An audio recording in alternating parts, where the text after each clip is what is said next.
नमस्कार मेरे प्यारे विद्यार्थियों, आपका स्वागत है हमारे चैनल पर, जहां हर रोज़ सपनों और ज्ञान के संचार के लिए नया सफ़र शुरू होता है। हमारा मिशन है आपको आईआईटी के नॉन टीचिंग स्टाफ रिक्रूटमेंट पर नवीनतम एवं महत्वपूर्ण जानकारी प्रदान करना, ताकि आपकी सोच और ज्ञान में नया उत्साह का संचार हो सके। जिनका प्रमोशन रुका है उनका प्रमोशन होगा तथा जो आईआईटी ज्वाइन करना चाहते हैं उनकी राह सरल बनेगी। आज का हमारा विषय है आईआईटी हैदराबाद का पेपर लिया है हमने। उसकी post multi skill assistant grade 1 है।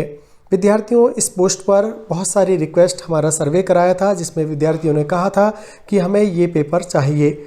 आज इस पेपर को हम लेकर आए हैं। विद्यार्थियों, इस चैनल पर हमारा उद्देश्य है आपको हमेशा आगे बढ़ते रहने के लिए प्रेरित करना और आपकी जीवन शैली को संवर्धित करना। हम आपके साथ इस सफ़र में हैं, तो चलिए साथ मिलकर आज के पेपर को सॉल्व करते हैं। विद्यार्थियों, एक और बात, आपके सहयोग के लिए हम आपको धन्यवाद देते हैं। मात्र 15 दिन पहले शुरू हुआ सफ़र आज हमारा परिवार 100 लोगों का हो गया है। आपको हमारा प्रयास पसंद आ रहा है, इसके लिए मेडल स्कॉलर टीम हमेशा आपकी आभारी रहेगी। विद्यार्थियों, आज का जो हमने पेपर लिया है वो लिया है मल्टी स्किल असिस्टेंट ग्रेड 1 का। विद्यार्थियों, इस पेपर के अंदर जनरल इंग्लिश, जनरल अर्थमेटिक और वर्क रिलेटेड टॉपिक्स पूछे जाते हैं। इस पेपर में सबसे ज़्यादा वेटेज आपको मिलता है वो है वर्क रिलेटेड टॉपिक्स का। इंग्लिश और अर्थमेटिक के 10 और 20 क्वेश्चंस आते हैं। बिल्कुल सिंपल क्वेश्चंस होते हैं, इसमें ज़्यादा कोई आपको मेहनत करने की ज़रूरत नहीं है। आप फैक्ट पर आधारित हैं, सीधे सीधे हम ऑप्शंस को देखेंगे और टिक करेंगे, जिससे आपका समय बच सके। नंबर 1 क्वेश्चन है, ही इज इंटरेस्टेड, इसमें option A is the correct in learning Romanian.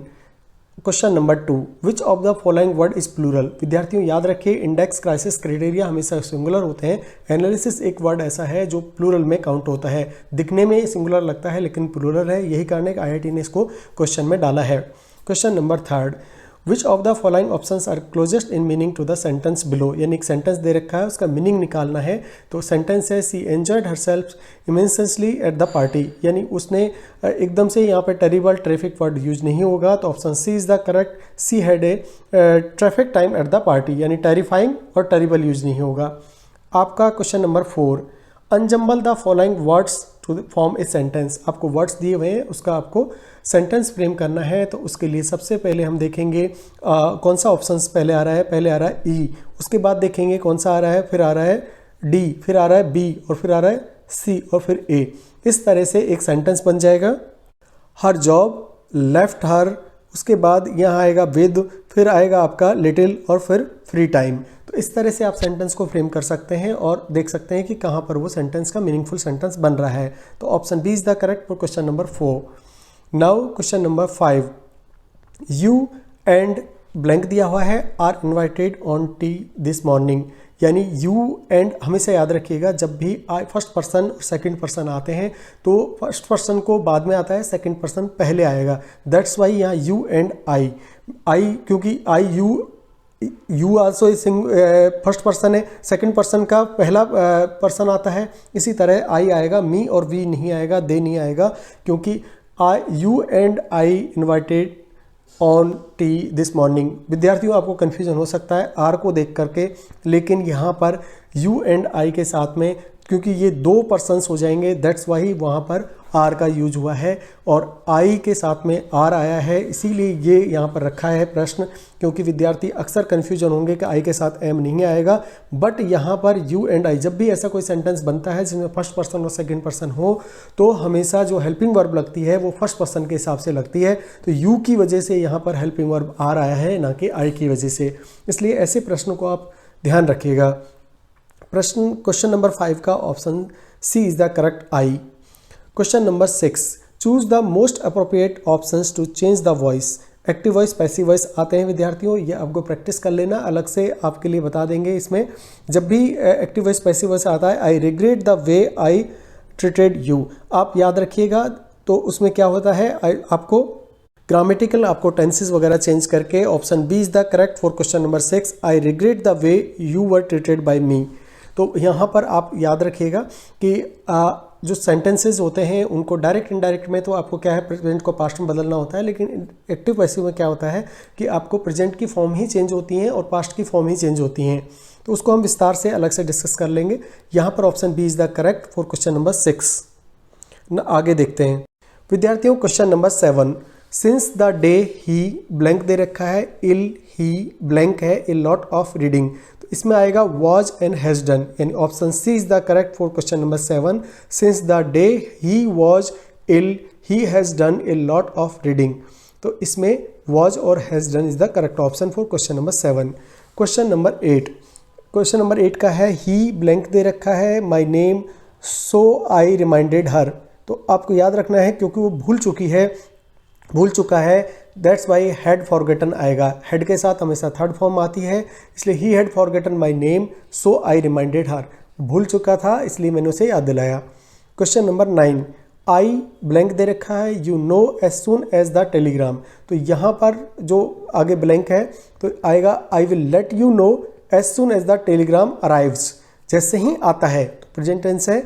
Arrives तो आपको पहले से ही पता चल गया, अराइव तो होगा नहीं, पर विल लेट वुड लेट में से आपको चूज करना था, तो यहाँ पर आई के साथ में क्योंकि वुल आएगा, will let you know, I will let you know as soon as the telegram arrives, तो that's why option A is the correct for question number 9। अब आता है question number 10, how long blank दे रखा है इन Paris, तो ऐसे प्रश्न जब आते हैं तो आपको हमेशा हैव यू बीन, मतलब हैव बीन जो वर्ड आता है वो आता है और उसके बीच में सब्जेक्ट आएगा, तो लिखना है option B is the correct, how long have you been living in Paris, तो ऐसे क्वेश्चंस की बार बार आप प्रैक्टिस कर लेंगे तो आपको आ जाएगा, B is the correct for question number 10।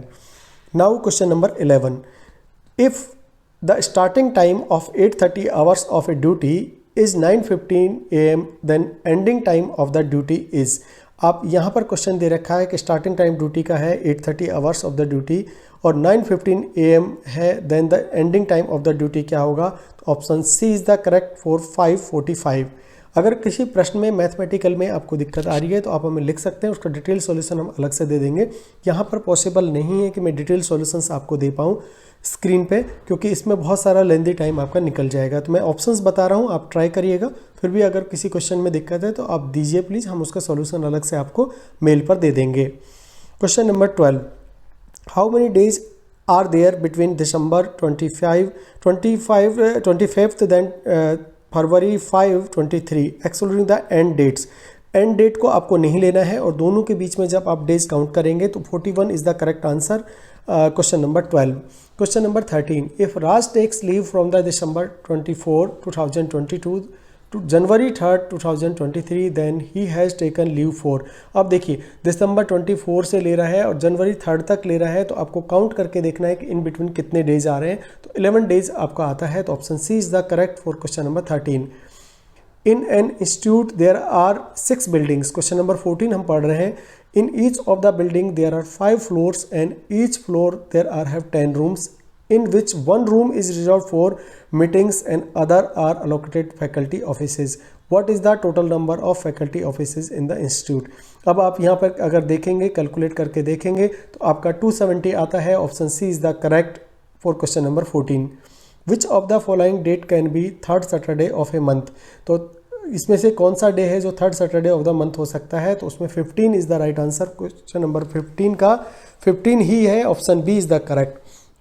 Now question number 16, what is the next number of sequence 2, 3, 5, 8, 13, 21, 34, तो इसका अलग आएगा, option D is the correct 55। विद्यार्थियों इस सीरीज में हो क्या रहा है, वो ये है कि जो प्रीसीडिंग नंबर्स हैं उनका टोटल आगे जा रहा है, जैसे 2 + 3 का 5 आ रहा है, 5 + 3 का 8 आ रहा है, 8 + 5 का 13 आ रहा है, 13 और 8 का 21 आ रहा है, और 21 और 13 34 आ रहा है, 34 और 21 आप अगर ऐड करेंगे तो 55 राइट आंसर आएगा। इस तरह से option D is the correct for question number 16। अगला क्वेश्चन देखते हैं, what is the next number of the sequence, यहाँ भी उसी तरह की सीरीज आपको देखने को मिल रही है, 1, 11, 21, 1, 2, 1, 1, 1, 1, 2, 2, 1 और 3, 1, 2, 2, 1, 1। तो इस तरह का जब क्वेश्चंस आता है तो आप एक सीक्वेंस में ये नंबर बढ़ रहा है, इसको हल करते वक्त आप देखेंगे तो option A is the correct for question number 17।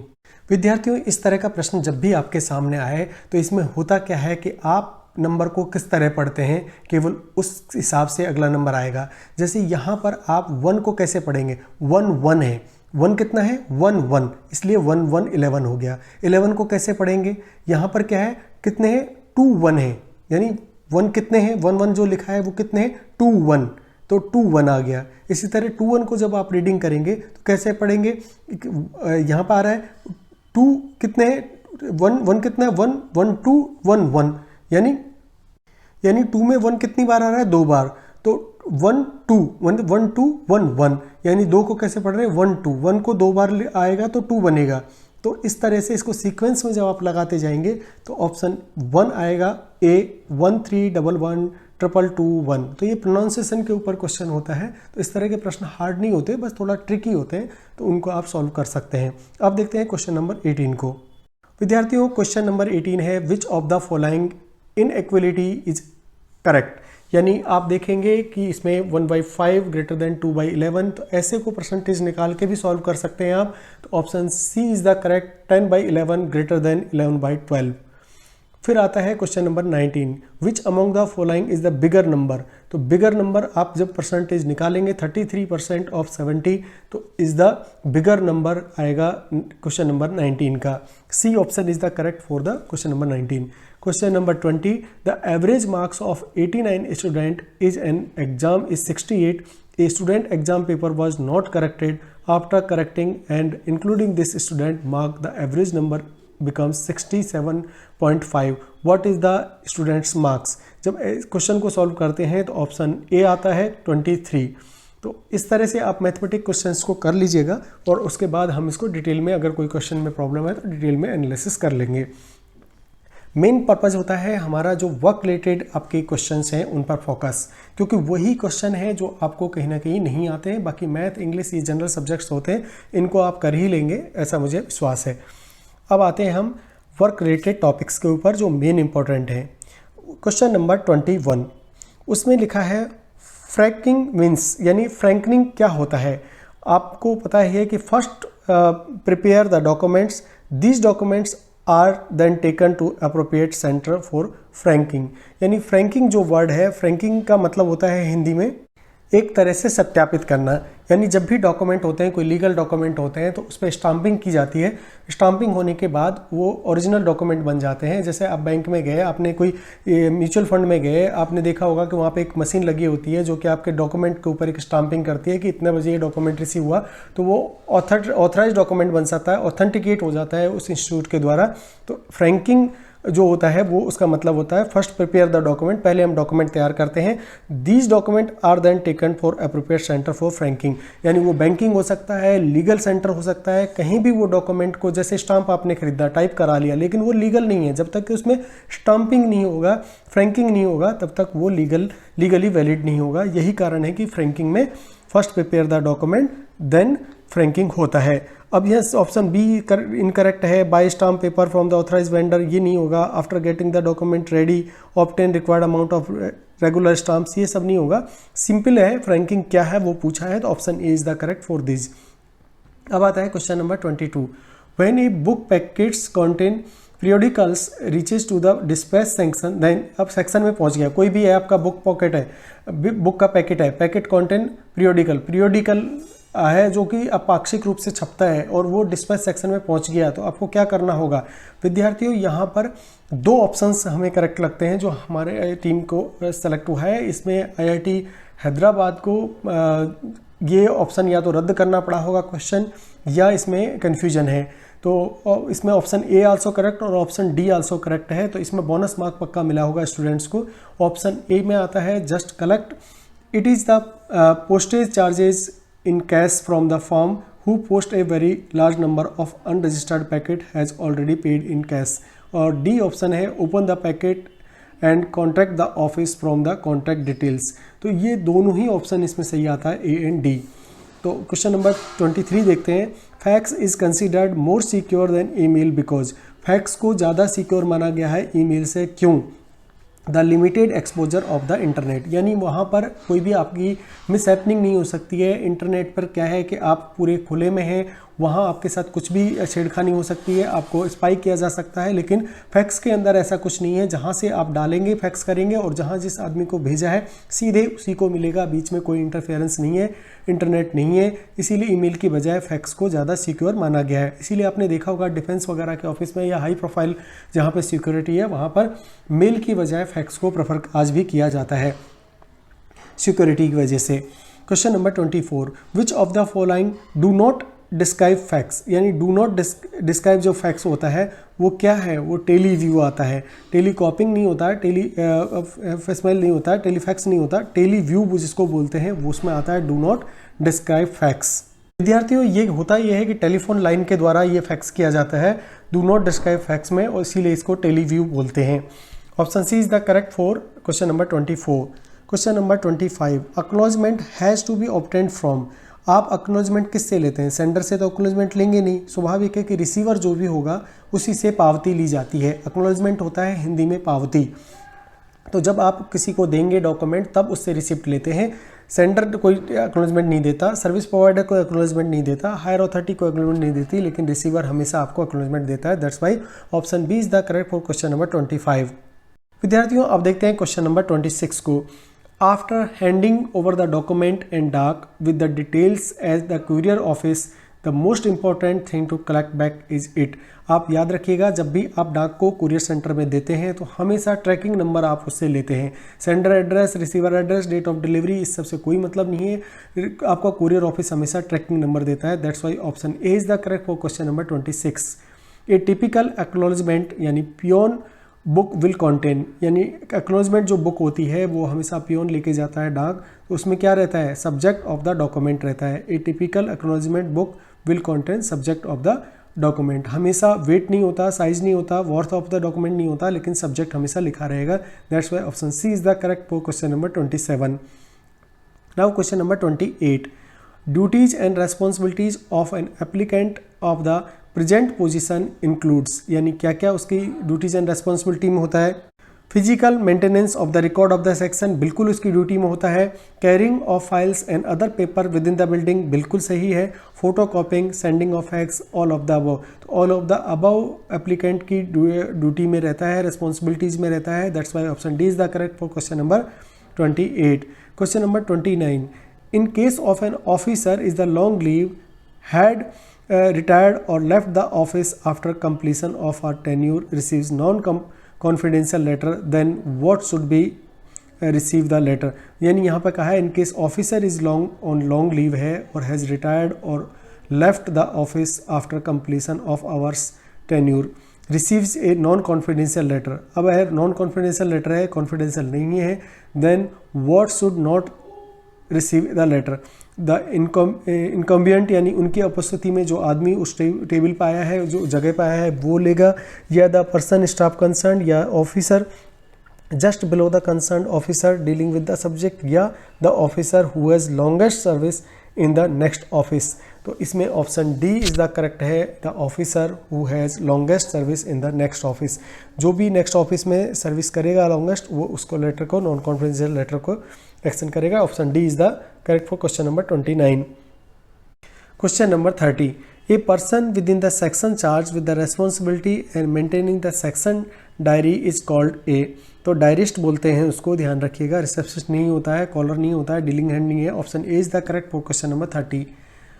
Question number 31, collating refers, यानी आपको जो है इसमें option A is the correct, collecting and combining text information and set of figures in proper order, that is the collating refers. Option A is the correct for question number 31। 32 का देखते हैं, what should occur when there is a simple paper jam in the photocopier. क्या करना होगा अगर simple paper आपका जाम हो गया फोटोकॉपियर में? तो आपको follow the instruction in the photocopier manual और on the control panel display.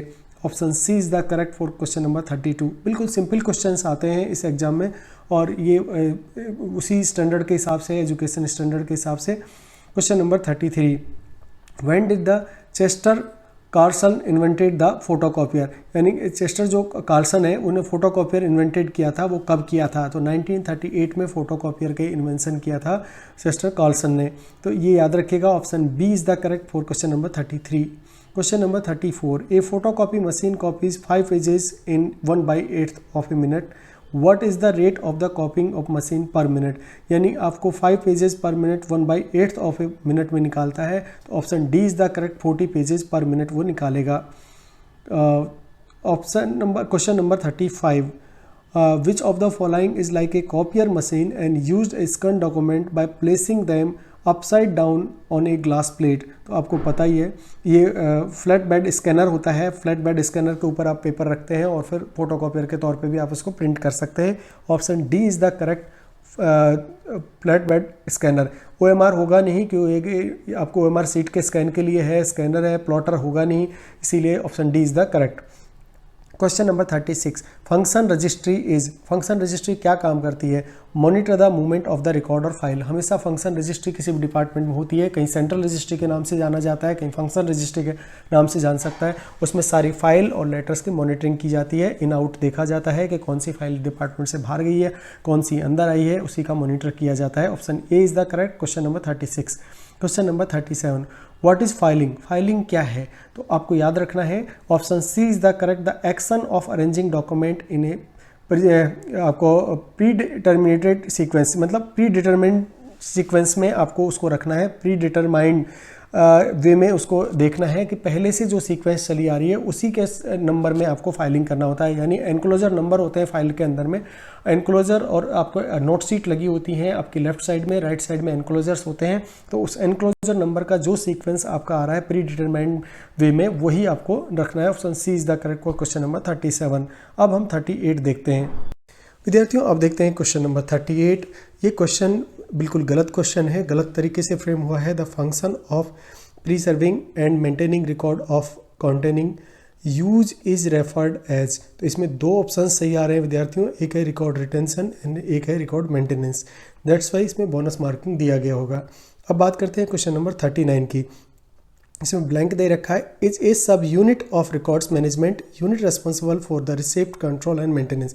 किसी भी डिपार्टमेंट में अगर आप जाएंगे तो वहाँ पर रिसिप्ट कंट्रोल एंड मेंटेनेंस का काम एक ही करती है, वो है रजिस्ट्री। कहीं इसे सेंट्रल रजिस्ट्री के नाम से जाना जाता है, तो कहीं पे मेन रजिस्ट्री कहते हैं, कहीं पर रजिस्ट्री कहते हैं, बट है रजिस्ट्री ही। IIT में इसे रजिस्ट्री कहते हैं। That's why question number 39 A option is the correct, registry. Question number 40, dispatch register is use to record. देखिए डिस्पैच रजिस्टर में क्या होता है, आप कोई चीज़ डिस्पैच करेंगे नेचुरली, तो उसमें आउटवर्ड करस्पॉन्डेंस बाय मैसेंजर, जब भी हम आउटवर्ड करस्पॉन्डेंस देंगे तो उसमें रिकॉर्ड होकर के जाएगा। That's why option A is the correct for dispatch register.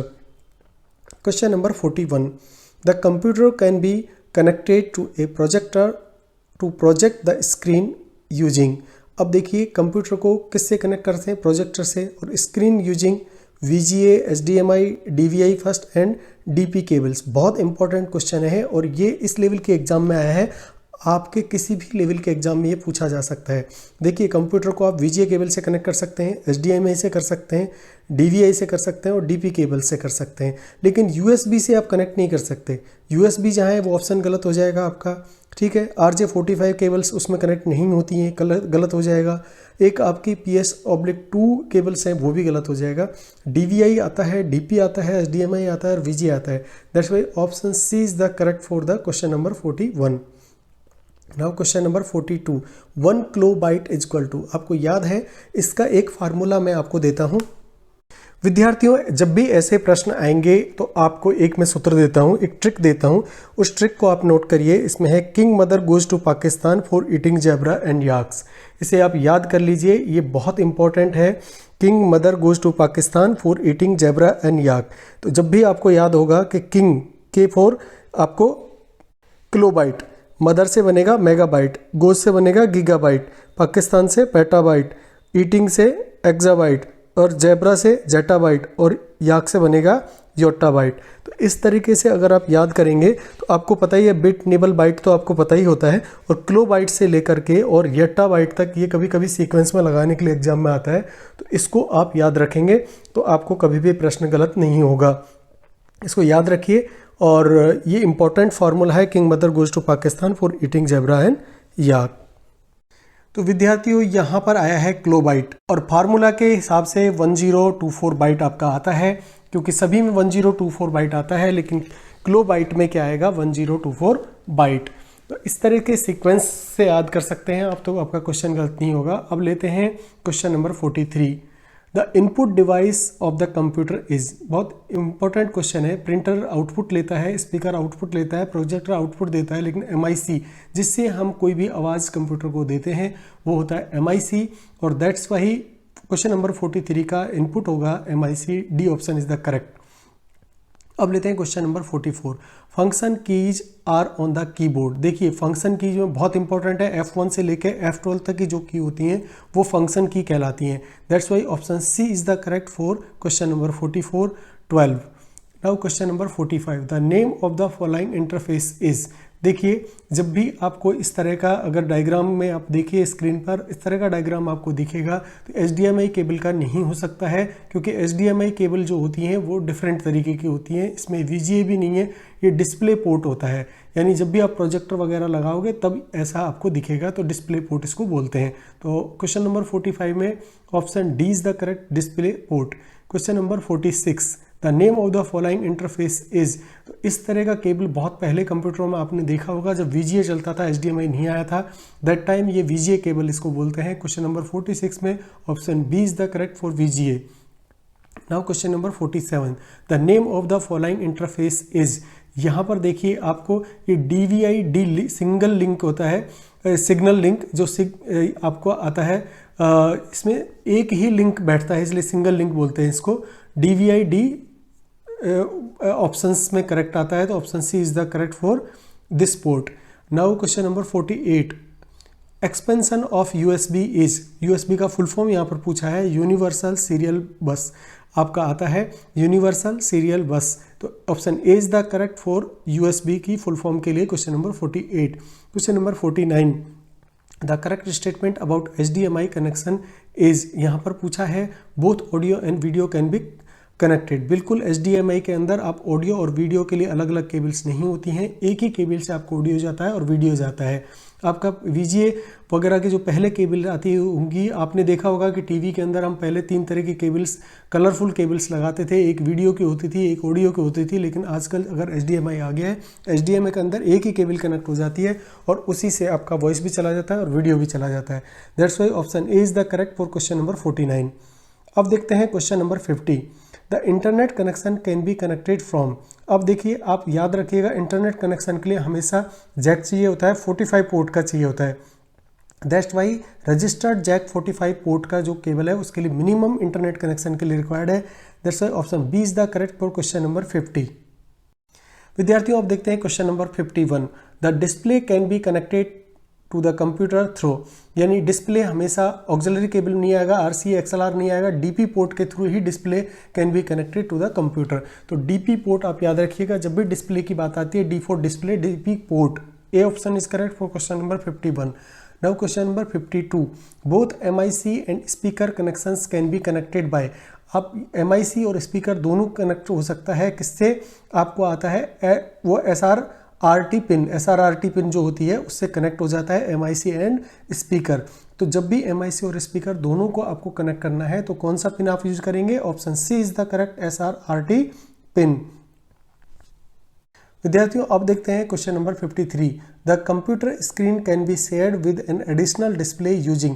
Computer screen को आप शेयर कर सकते हैं किसके साथ में? विंडोज प्लस P कीज के साथ में। विंडोज की के साथ में नहीं हो सकता, शिफ्ट की के साथ नहीं हो सकता, एंटर की के साथ नहीं हो सकता, लेकिन विंडो प्लस P की अगर आप दबाएंगे तो computer screen can be shared with the additional display using.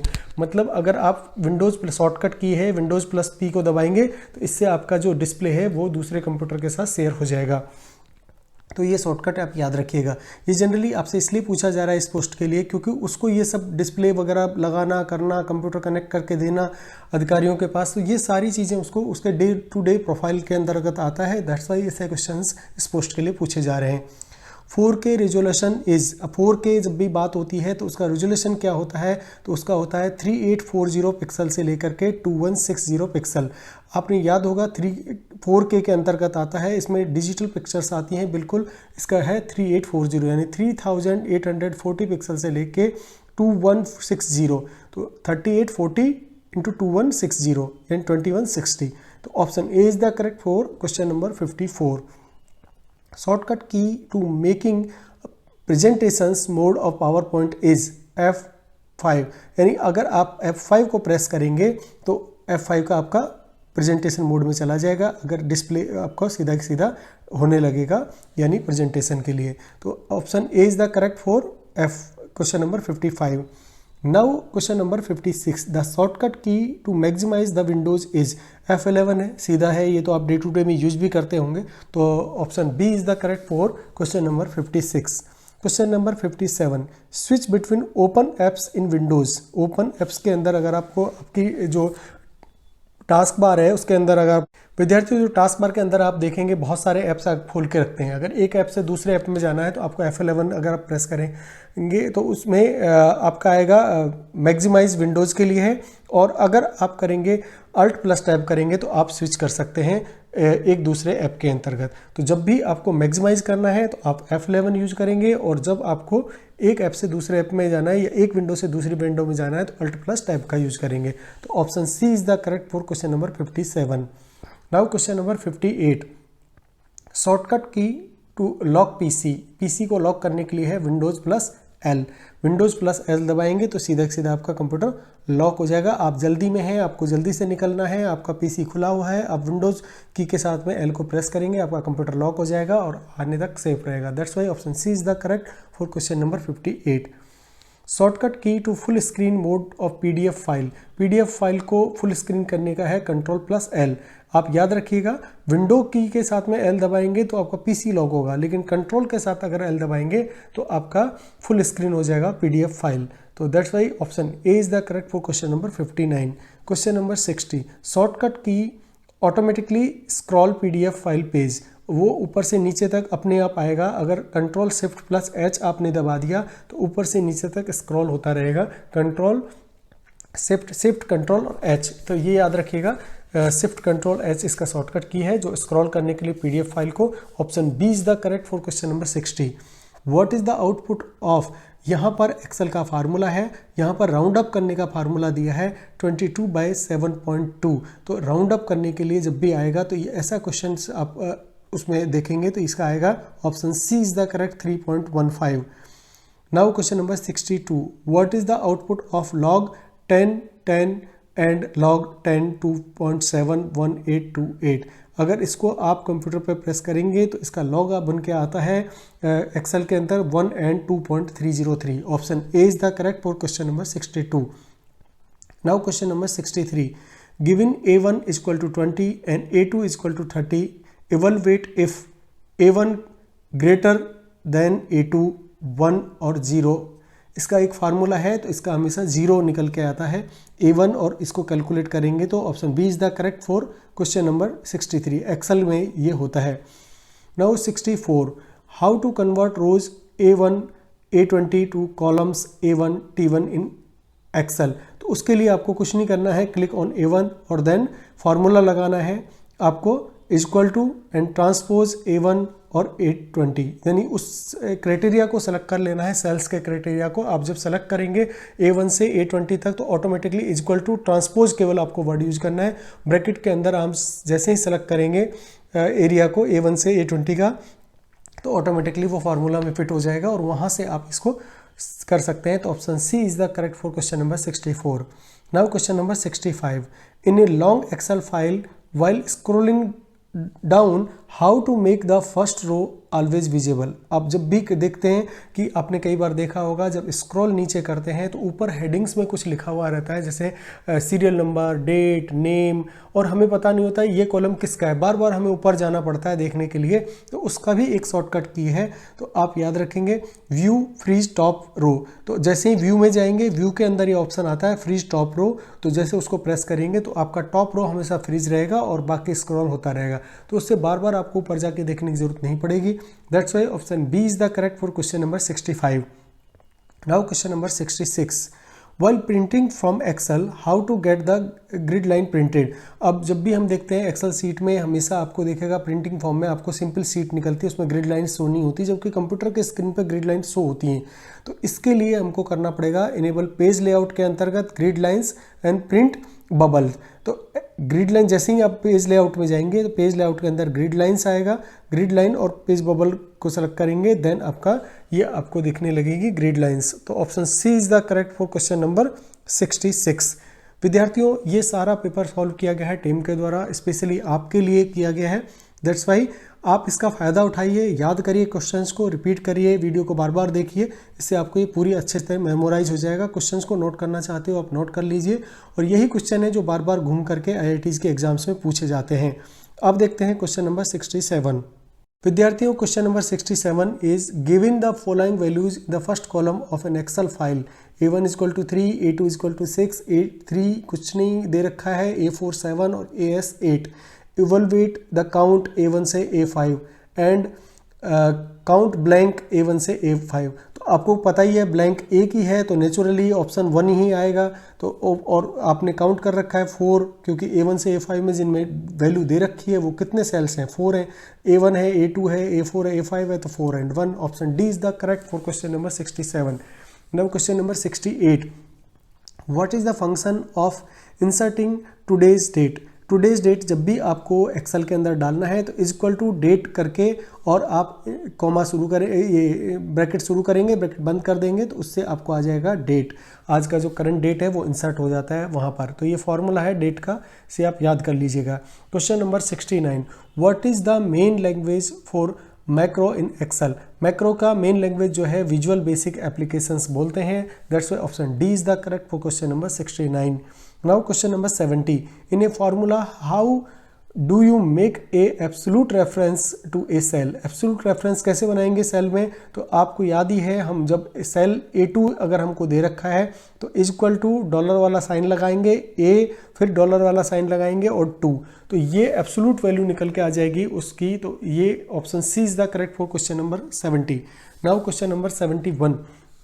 What is the feature that display only those data in a column as per the specified criteria। तो उसके लिए हम फिल्टर डाल देंगे। फिल्टर डालने से आपको जो आपको चाहिए वही डाटा दिखेगा, बाकी का नहीं दिखेगा। Question number 72। Functions in MS Excel must start with equal to sign. आपको पता ही है जब भी फंक्शंस शुरू होगा एक्सेल के अंदर तो इक्वल टू साइन आएगा। इक्वल टू नहीं लगाएंगे तो आपका फंक्शंस नहीं बनेगा। तो option D is the correct for question number 72। Question number 73। In Excel columns are labelled as. Excel में हमेशा कॉलम्स जो लेबल्ड होते हैं वो ABC में होते हैं, और जो लाइंस होती हैं वो हमेशा A1, A2, A3 इस तरह से होती हैं। तो आपको कॉलम हमेशा ABC में आएगा, याद रखिएगा। ये छोटे छोटे प्रश्न हैं जो डे टू डे में हम काम तो करते हैं लेकिन हमें मेमोराइज नहीं हो पाते, और ऐसे प्रश्न ही एग्जाम में पूछ लिए जाते हैं। अब आता है question number 74। In Excel how to specify a range from A1 through AS या A5 है। In Excel how to specify a range from A1 to A5। तो आपको याद ही है A1 आपको जो अनुपात का चिन्ह होता है वो लगा करके A5, तो इसी तरह एक्सेल में लिखा जाता है। Option C is the correct for question number 74। Question number 75। Splitting a long line to text in Excel into many lines to fit inside a cell known as wrap. आप जब भी उसमें देखेंगे एक्सेल में एक ही लाइन में आप type करते जाते हैं, वो टाइप करता हुआ जाता है, और जब रैप का बटन आप प्रेस करते हैं तो वो जहाँ से आप कर्सर होगा वहीं से टूट करके नीचे लाइन आ जाती है। तो रैप का फंक्शन बोलते हैं, इसीलिए इसको question number 75 option C is the correct wrap. Now question number 76। Ctrl+D shortcut key in excel used for. Ctrl+D excel में जब काम आता है तो फुल डाउन द सिलेक्शन, ये हमेशा आपको फिल डाउन द सिलेक्शन, जितना भी सिलेक्शन आपने कर रखा है उसी के लिए Ctrl+D यूज किया जाता है। Option C is the correct for question number 76। Now question number 77। The Excel function to return the reminder after dividing number is. Mod का फंक्शन आता है, तो option C is the correct question number 77।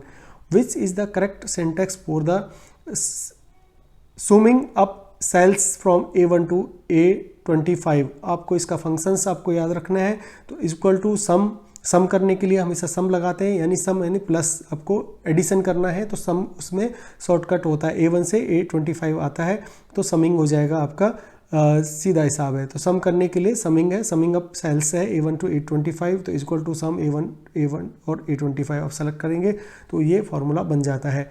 A is the right for question number 78। Now question number 79। Which is the newer excel file extension.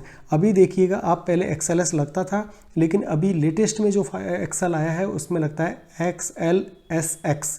तो ये बहुत important है। .XLS और आ गया, पहले XLS था, अभी उसमें आ गया एक्सएल के बाद में एक्स और जुड़ गया है, तो ये इंपॉर्टेंट है। Option B is the correct for question number 79। Now question number 80, what is the Google alternative to MS Excel. Google का जो अल्टरनेट है एमएस एक्सेल का वो है गूगल सीट। तो गूगल सीट पर भी आप काम कर सकते हैं अगर आपके पास एमएस एक्सेल नहीं है तो question number B is the correct question 80, B is the correct answer for 80। Question number 81, in power point if we wish to change the font of the all slide in a single go which of the following statement is true. अगर एक साथ power point में सारी स्लाइडों में font change करना है तो आपको क्या करना होगा, ओपन व्यू में जाना है और slide master and change the font. Slide master के अंदर ओपन व्यू में स्लाइड मास्टर होगा, वहाँ पर आप चेंज फॉन्ट करेंगे तो सारी स्लाइड में एक साथ फॉन्ट चेंज हो जाएगा। बार बार हर स्लाइड में जाके आपको फॉन्ट चेंज करने की जरूरत नहीं होगी। तो option C is the correct for question number 81। Now question number 82, the align 3 picture in power point is. तो इसमें क्या आएगा आपका, option A is the correct, choose arrange और then align option in the home tab. तो arrange के अंदर जाएंगे, अलाइन ऑप्शन करेंगे तो आपको आ जाएगा पिक्चर्स अलाइन हो जाएगी पावर पॉइंट के। 82 A option is the correct. Question number 83, the file that consist preset style that can be easily use for presentation is known as. उसको टेम्पलेट बोलते हैं। जो हम जनरली क्या होता है पावर पॉइंट का जब प्रेजेंटेशन बनाते हैं, स्लाइड की डिज़ाइन चेंज करते हैं तो उसमें ऊपर टेम्पलेट्स आते हैं कि कौन सा आपको टेम्पलेट लेना है, डिज़ाइन टेम्पलेट्स। तो उसका टेम्पलेट के हिसाब से प्री डिजाइंड है, उसी में आप स्लाइड बना सकते हैं। तो option D is the correct for question number 83। Question number 84, what is the maximum zoom level in power point. बहुत इंपॉर्टेंट क्वेश्चन है विद्यार्थियों, अक्सर हम ध्यान नहीं देते, जूम इन आउट करते हैं। 400% होता है मैक्सिमम पावर पॉइंट में जो जूम का लेवल होता है वो है 400%। Option C is the correct for question number 84। Question number 85, the PowerPoint template is stored with the following extension. तो आपको पता ही है पावर पॉइंट का जो टेम्पलेट है वो स्टोर्ड होता है with the following extension. .ppt होता है, .potx होता है। तो आप पॉट और .potx यानी ppt .ttp ये नहीं है, अभी जो लेटेस्ट में है वो है .pot या .potx। तो पावर पॉइंट का जो टेम्पलेट है, अब पावर पॉइंट की फाइल की बात नहीं हो रही है विद्यार्थियों, फाइल होगी पीपीटी और PPTX। विद्यार्थी यहाँ अक्सर गलती करता है, वो क्वेश्चन को नहीं समझता है और देख करके तुरंत PPT मार देगा। लेकिन यहाँ पूछा क्या है, यहाँ बात हो रही है टेम्पलेट की, और टेम्पलेट हमेशा स्टोर होता है .pot/.potx में, और जो फाइल होती है वो होती है PPT और PPTX में। तो दोनों में अंतर है, आप ध्यान से प्रश्न को पढ़ने के बाद ही जवाब दीजिए। तो इस तरह आज का पेपर हमने सॉल्व किया, इसमें 85 क्वेश्चंस थे। और विद्यार्थियों ये पेपर था multi skill assistant grade 1 general के लिए था। इसमें बहुत सारी ब्रांचेज भी होती हैं इलेक्ट्रिकल वगैरह, बट ये जनरल ब्रांच के लिए जो मल्टी स्किल असिस्टेंट का पेपर होता है ये उसके लिए था। 1.5 घंटे इसका टाइम था। IIT हैदराबाद ने ये कंडक्ट किया था 2022 में दिसंबर के मंथ में। तो आज हमने इसको पूरा सॉल्व किया है और आपको इसके सॉल्यूशंस बता दिए हैं। आप भी इसको अच्छे से प्रैक्टिस करिए। अगर किसी क्वेश्चन में आपको कोई डाउट आता है तो आप मेल के द्वारा हम पे संपर्क कर सकते हैं। हमने इसको फास्ट इसलिए रखा विद्यार्थियों क्योंकि आपका टाइम नेसेसरी जाया ना हो। क्वेश्चन देख के आपको राइट आंसर्स हमारा बताना मकसद था कि कौन सा ऑप्शन राइट है। प्रीवियस ईयर के क्वेश्चन पेपर आपकी स्क्रीन पे है, आप स्क्रीनशॉट ले सकते हैं, वहाँ से आप इनको सॉल्व करिए और देखिए अपनी तैयारी को आप कितना आगे बढ़ा पाते हैं। अब आपके लिए एक संदेश।